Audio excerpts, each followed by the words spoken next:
Hello everyone, I hope you all ಚೆನ್ನಾಗಿದ್ದೀರಾ ಅಂತ ಅಂದ್ಕೊಂಡಿದ್ದೀನಿ. Welcome to Chethu's kitchen. ಇವತ್ತಿನ ವಿಡಿಯೋದಲ್ಲಿ ಮಲ್ಲಿಗೆ ಥರ ಸಾಫ್ಟ್ ಆಗಿರೋ ರವೆ ಇಡ್ಲಿನ ಯಾವ ಥರ ಮಾಡೋದು ಅಂತ ಹೇಳ್ಕೊಡ್ತಾ ಇದ್ದೀನಿ. ಎಲ್ಲೂ ಸ್ಕಿಪ್ ಮಾಡದೆ ಫುಲ್ಲಾಗಿ ನೋಡಿ. ನಾವೇನಾದರೂ ಈ ಥರ ಇಡ್ಲಿನ ಮಾಡಿ ಅದ್ರ ಮೇಲೆ ಸಾಂಬಾರು ಚಟ್ನಿನ ಹಾಕೊಂಡು ತಿಂದರೆ ಒಬ್ಬ ಮನುಷ್ಯ 4 ತಿನ್ನೋನು 8 ತಿಂತಾನೆ. ಅಷ್ಟು ಸಾಫ್ಟ್ ಆಗಿದೆ, ತುಂಬಾ ಚೆನ್ನಾಗಿರೋ ಇಡ್ಲಿ.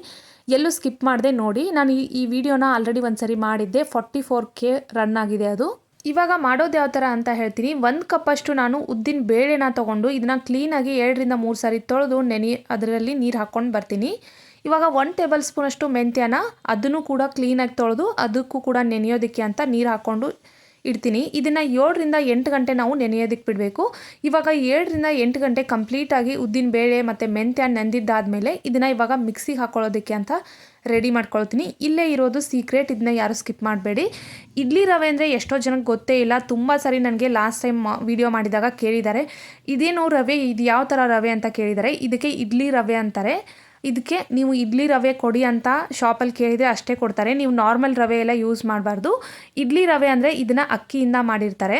ಇವಾಗ ನಾನು ಇದೇ ರವೆನ 3 ಕಪ್ಪಷ್ಟು ಹಾಕ್ಕೊಳ್ತಾ ಇದ್ದೀನಿ. ಆಗಲೇ ನಾವು ಉದ್ದಿನ ಬೇಳೆನ ಯಾವ ಕಪ್ಪಿಂದ ಹಾಕ್ಕೊಂಡಿದ್ವಲ್ಲ ಅದೇ ಕಪ್ಪಿಂದ ನಾನು 3 ಕಪ್ಪಷ್ಟು ರವೆನ ಹಾಕ್ಕೊಳ್ತಾ ಇದ್ದೀನಿ. 1 ಕಪ್ಪಷ್ಟು ಉದ್ದಿನ ಬೇಳೆನ ಹಾಕ್ಕೊಂಡ್ರೆ 3 ಕಪ್ಪಷ್ಟು ನಾವು ರವೆನ ಹಾಕ್ಕೋಬೇಕು. ಇವಾಗ ಇದನ್ನು ಹಾಕ್ಕೊಂಡಿದ್ದಾದಮೇಲೆ ನಾನು ಆಗಲೇ ಬಿಸಿ ನೀರು ಕಾಯೋದಕ್ಕೆ ಅಂತ ಇಟ್ಕೊಂಡಿದ್ದೆ ಅಲ್ಲ ಸ್ಟೋವ್ ಮೇಲೆ, ಆ ನೀರನ್ನು ಇವಾಗ ತೊಗೊಳ್ತಾ ಇದ್ದೀನಿ. ಕೈ ಎದ್ದೋಷ್ಟು ಅಷ್ಟೇ ಇರಬೇಕು, ತುಂಬ ಕುದಿಯೋ ನೀರೆಲ್ಲ ಹಾಕಬಾರ್ದು. ಹಾಗಂತ ಹೇಳಿಬಿಟ್ಟು ನೀರು ಕೂಡ ಉಗುರು ಬಿಸಿ ಆ ಥರ ಇರಬಾರ್ದು, ಸ್ವಲ್ಪ ಜಾಸ್ತಿನೇ ಬಿಸಿ ಇರಬೇಕು. ಉಗುರು ಬೆಚ್ಚಗಕ್ಕಿಂತ ಸ್ವಲ್ಪ ಜಾಸ್ತಿ ಬಿಸಿ ಇರಬೇಕು. ಇವಾಗ ನಾನು ಆ ನೀರನ್ನು ಹಾಕ್ಕೊಂಡು ಈ ಥರ ಕ್ಲೀನಾಗಿ ತೊಳ್ಕೊಳ್ತಾ ಇದ್ದೀನಿ. ಇದರಿಂದ ಈ ಥರ ತೊಳ್ಕೊಳ್ಳೋದ್ರಿಂದ ಸ್ಟಾರ್ಚ್ ಎಲ್ಲ ಹೋಗುತ್ತೆ. ನೀವು ನೋಡ್ಬೋದು ಮಿಲ್ಕ್ ಥರ ಇದೆ ನೀರು. ಈ ಸ್ಟಾರ್ಚ್ ಏನು ಮಾಡುತ್ತೆ ಅಂದರೆ ನೀವು ಇಡ್ಲಿ ಮಾಡಿದಾಗ ಗಟ್ಟಿಯಾಗಿ ಬರುತ್ತೆ ಇಡ್ಲಿ. ಈ ಥರ ಬಿಸಿ ನೀರಲ್ಲಿ ನೀವು ರವೆನ 2 ರಿಂದ 3 ಸಾರಿ ಚೆನ್ನಾಗಿ ಈ ಥರ ಕೈಯಿಂದ ಪ್ರೆಷರ್ ಹಾಕಿ ತಿಕ್ಕಿ ತೊಳ್ಕೊಬೇಕು ರವೆನ. ಆವಾಗ ಸ್ಟಾರ್ಚ್ ಎಲ್ಲ ಕಂಪ್ಲೀಟಾಗಿ ಹೋಗುತ್ತೆ. ಇವಾಗ ಇದು ರವೆ ಸ್ವಲ್ಪ ನೀರು ಇಟ್ಕೊಂಡಿರುತ್ತೆ, ಅದನ್ನು ನಾನು ಈ ಥರ ಕೈಯಿಂದ ಪ್ರೆಸ್ ಮಾಡಿ ತೆಗಿತಾ ಇದ್ದೀನಿ. ನೀವು ತುಂಬ ಪ್ರೆಸ್ ಮಾಡಿ ತೆಗಿಬೇಕು ಅಂತ ಏನಿಲ್ಲ, ಸ್ವಲ್ಪ ಪ್ರೆಸ್ ಮಾಡಿದರೆ ನೀರು ತನ್ನಷ್ಟಕ್ಕೆ ತಾನೇ ಹೋಗುತ್ತೆ. ಇವಾಗ ನಾನು ಒಂದು ಮಿಕ್ಸಿ ಜಾರ್ನ ತೊಗೊಂಡು ಅದಕ್ಕೆ ನೆನೆಸಿಟ್ಟಿರೋ ಉದ್ದಿನ ಬೇಳೆನ ಹಾಕ್ಕೊಳ್ತಾ ಇದ್ದೀನಿ. ಉದ್ದಿನ ಬೇಳೆ ಹಾಕ್ಕೊಂಡಿದ್ದಾದಮೇಲೆ ನಾನು ಮೆಂತ್ಯನ ಹಾಕ್ಕೊಳ್ತೀನಿ. ಮೆಂತ್ಯ ನೆನೆಸಿಟ್ಟಿದ್ದೆಲ್ಲ ಅದನ್ನು ನೀರು ಸಮೇತನ ಹಾಕ್ಕೊಳ್ತೀನಿ. ಇವಾಗ 3/4 ಕಪ್ಪಷ್ಟು ನಾನು ರೈಸ್ನ ತೊಗೊಳ್ತಾ ಇದ್ದೀನಿ. ಇವಾಗ ರಾತ್ರಿ ಊಟಕ್ಕೆ ಏನು ರೈಸ್ ಇರುತ್ತಲ್ಲ ಅದನ್ನು ತೊಗೋಬೋದು, ಇಲ್ಲ ಅಂದರೆ ಮಧ್ಯಾಹ್ನ ಮಾಡಿ ಇಟ್ಟಿರ್ತೀರಲ್ಲ ರೈಸು, ಅದನ್ನು ಬೇಕಿದ್ದರೆ ಯೂಸ್ ಮಾಡ್ಕೋಬೋದು. ಇವಾಗ ಸ್ಮೂತಾಗಿ ಮಿಕ್ಸಿ ಮಾಡ್ಕೊಂಡು ಬಂದಿದ್ದಾದಮೇಲೆ ಇದಕ್ಕೆ ಹಾಕ್ಕೊಳ್ತಾ ಇದ್ದೀನಿ. ರೈಸ್ ಹಾಕ್ಕೊಳ್ಳೋದ್ರಿಂದ ತುಂಬಾ ಸಾಫ್ಟ್ ಆಗ್ತವೆ ಇಡ್ಲಿ. ಸೊ ಹಾಗಾಗಿ ಯಾವ ಕಪ್ಪಲ್ಲಿ ನೀವು ಉದ್ದಿನ ಬೇಳೆನ ತೊಗೊಂಡಿರ್ತೀರಲ್ಲ ಅದೇ ಕಪ್ಪಲ್ಲಿ ಒಂದು 3/4 ಕಪ್ಪಷ್ಟು ತೊಗೊಂಡ್ರೆ ಸಾಕು.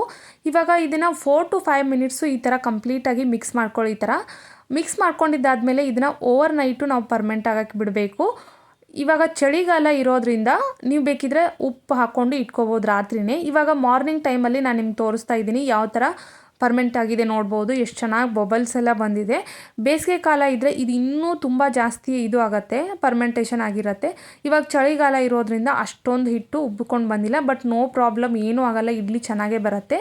ಇವಾಗ ರುಚಿಗೆ ತಕ್ಕಷ್ಟು ಉಪ್ಪನ್ನು ಸೇರಿಸ್ಬಿಟ್ಟು ನಾನು ಸೈಡ್ಗೆ ಎತ್ತಿಡ್ತಾ ಇದ್ದೀನಿ, ಎಲ್ಲದ್ರ ಜೊತೆ ಚೆನ್ನಾಗಿ ಮಿಕ್ಸ್ ಆಗಲಿ ಅಂತ. ಇವಾಗ ನಾನು ಇಡ್ಲಿ ಪಾತ್ರೆಗೆ ನೀರು ಹಾಕಿಬಿಟ್ಟು ಅದನ್ನು ಸ್ಟೋವ್ ಮೇಲೆ ಕಾಯೋದಕ್ಕೆ ಅಂತ ಇಟ್ಟಿದ್ದೀನಿ. ಯಾಕಂದರೆ ಕುದೀತಾ ಇರೋ ನೀರಲ್ಲೇ ನಾವು ಪ್ಲೇಟನ್ನು ಇಡಬೇಕು. ಈ ಪ್ಲೇಟ್ಗೆ ಎಣ್ಣೆನ ಹಚ್ಕೊಂಡು ಒಂದು ಹಾಫ್ ಅಷ್ಟು ನಾನು ಹಿಟ್ಟನ್ನು ಹಾಕ್ಕೊಂಡಿದ್ದೀನಿ.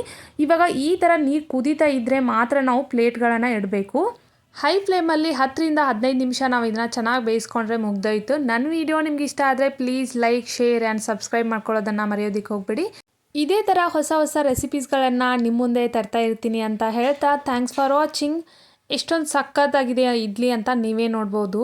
ನಮ್ಮ ಮನೆಯಲ್ಲಂತೂ ಎಲ್ಲರೂ ಎಂಜಾಯ್ ಮಾಡ್ಕೊಂಡು ತಿಂದರು. ಸೂಪರ್ ಸಾಫ್ಟಾಗಿರುತ್ತೆ ಮಲ್ಲಿಗೆ ರವೆ ಇಡ್ಲಿ ಅಂದರೆ. ಒಂದು ಸಾರಿ ನೀವು ಇದನ್ನು ಟ್ರೈ ಮಾಡಿ ನೋಡಿ. Thanks for watching and bye.